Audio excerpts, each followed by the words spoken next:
అన్న నమస్తే అన్న. చెప్పనా. సో ఈరోజు జగన్మోహన్ రెడ్డి పవన్ కళ్యాణ్ గురించి కొన్ని వ్యాఖ్యలు చేయడం జరిగింది. అసలు పవన్ కళ్యాణ్కి చుక్కలు చూపిస్తా, జగన్మోహన్ రెడ్డి 2.0 30 సంవత్సరాలు నేనే ఉంటా అనే విధంగా. సో ఈ వ్యాఖ్యలకు మీరేమనుకుంటున్నారు? ఎవరన్నారన్నమాట? జగన్మోహన్ రెడ్డి. జగన్మోహన్ రెడ్డికి చుక్కలు చూపిస్తారని మీరు ఇప్పుడు అన్నారు కదన్నా. జగన్మోహన్ రెడ్డి పవన్ కళ్యాణ్ చూపిస్తా అంటున్నారు అన్న. చూడు, రాజకీయం అన్న తర్వాత నెగిటివ్ థాట్స్ కంపల్సరీ వస్తాయి. ఆపోజిట్ వర్గాలు ఏదన్నా అన్నా కూడా అన్ని పట్టించుకుంటూ పోతే ఇప్పుడు సోషల్ మీడియా వచ్చినాక దాన్ని ఒక చిన్న వర్డ్ని 10 రకాలుగా విస్తరించి చెప్తున్నారు చాలా మంది కూడా. ఇప్పుడు అది ప్రతిదాన్ని పట్టించుకున్నామంటే రాజకీయాలకు కాదు, మన ప్రజలకు కూడా చాలా సమస్యలు ఎదురవుతాయి. ఇది ఏంటంటే కొన్ని మాటలు వినాలి, కొన్ని మాటలు వదిలేయాలి.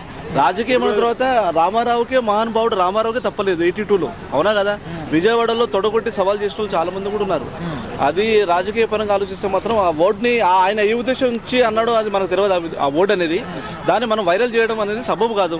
రాజకీయ పరంగా ఎవరికైనా కంపల్సరీ పోటీ ఉంటుంది.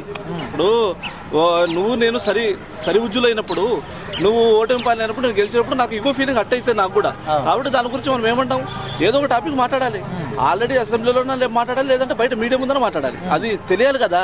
ఆ యుగోని వాళ్ళు బయట పెట్టుకుంటారు అంతే తప్ప ఎవరికి కక్ష ద్వేషాలు, ఎవరికి రాజకీయ. అయితే జగన్మోహన్ రెడ్డి గెలిచినప్పుడు 5 సంవత్సరాల పరిపాలనలోనే ఆయన విపరీతమైన వ్యతిరేకత వచ్చింది ఆయన మీద. సో మరి ఇప్పుడు 30 సంవత్సరాలు నేనే ఉంటాను మాట్లాడినా, అసలు నెక్స్ట్ 5 years అన్న వస్తాడు అనుకుంటున్నారా మీరు? అన్న, ఇది నిర్ణయించేది నువ్వు నేను కాదు, ప్రజలు నిర్ణయించాలా.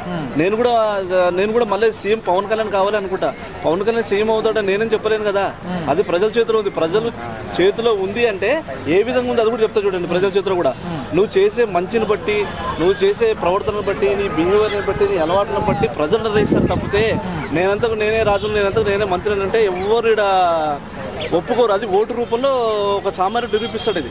అది లాస్ట్ ఎన్నికల్లో జగన్మోహన్ రెడ్డి గారు ఏవైతే పొరపాటు జరిగినాయో, ఏవైతే పొరపాటు దాన్ని సరి చేసుకుని మళ్ళీ రిపీట్ చేసుకోకుండా చేసుకుంటే ఏ రాజకీయ నాయకుడైనా నిలబడగలుగుతాడు. ఇప్పుడు పవన్ కళ్యాణ్ ప్లానింగ్ కానీ ఆయన విజన్ కి, అసలు ఆయన ప్లానింగ్ ని దెబ్బ కొట్టే రేజ్ జగన్మోహన్ ఉందంటారా? అసలు పవన్ కళ్యాణ్ ప్లానింగ్ ఏంది నాకు అర్థం కాదన్న.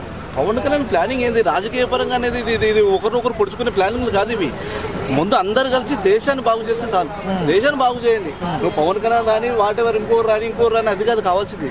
నువ్వు ఏం చేసావు, ప్రజలకు ఏం చేసావు, ఈ 5 yearsలో నీకు ఇచ్చిన ఛాన్స్ని నువ్వు ఎలా వినియోగించుకున్నావు అనేది ప్రజలు చూస్తారు తప్పితే పవన్ కళ్యాణ్ ప్లానింగ్ చేసుకుని పవన్ కళ్యాణ్ కూర్చొని రాత్రంతా ఆలోచించి నేను రేపు ఏం చేయాలని అనేది అది క్వశ్చన్ కాదు, ఆ ప్లానింగే కాదు నన్ను అడిగితే, అవునా కదా?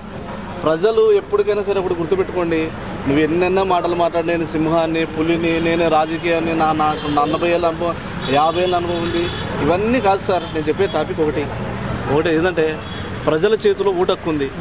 నీ ప్రవర్తన, నీ బిహేవియర్, నీ అలవాట్లు అన్నీ కూడా 5 ఏళ్ళ తర్వాత వాళ్ళ ఓటు రూపంలో చూపెడతారు. అది అవునా కదా? అది అక్కడైతే ఎవరైతే అడ్డుపడరు కదా.